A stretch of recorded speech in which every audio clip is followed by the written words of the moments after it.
Ketua Bawaslu Republik Indonesia Rahmat Bagja mengatakan tidak ada istilah kecurangan dalam penyelenggaraan pemilu 2024. Bawaslu menyebut hal yang dijelaskan dalam Undang-Undang Pemilu adalah pelanggaran.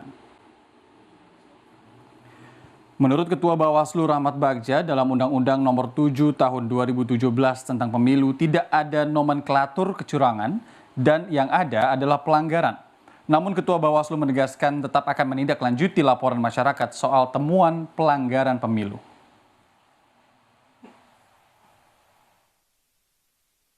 Tujuh tidak dikenal ke kecurangan pemilu.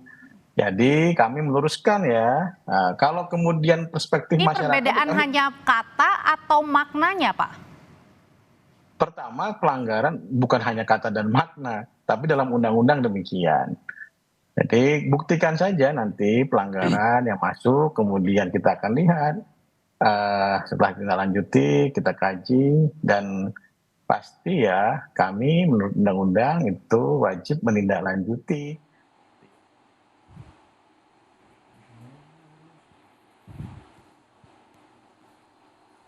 Tim kampanye nasional Prabowo Gibran merespons pernyataan Ketua Bawaslu soal diksi kecurangan. TKN Prabowo Gibran menyatakan setuju dengan pernyataan Bawaslu soal tidak adanya diksi kecurangan pemilu di Undang-Undang Pemilu.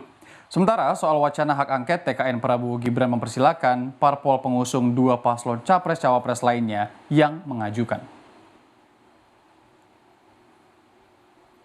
Dan itu hanya kecil ya dari segi persentasenya dan juga tidak ada kecurangan yang TSM yang terstruktur, sistematif dan masif, itu nggak ada gitu loh.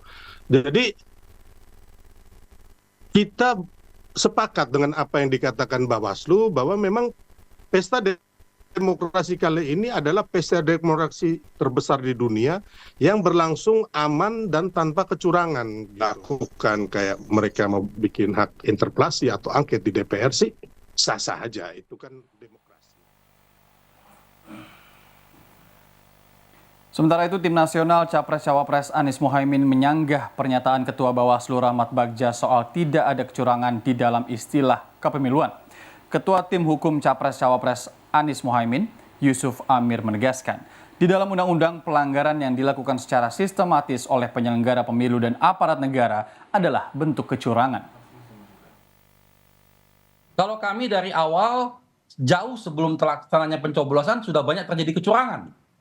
Karena tadi yang saya katakan, makna terstruktur itu, bagaimana dari aparat penyelenggara pemilu seperti KPU dan Bawaslu, aparat pemerintah dari presiden sampai kepala desa, itu secara terstruktur. Jadi itu namanya kecurangan ya, kalau dikatakan Mas Ari dan teman-teman ya? Ya, betul. Pak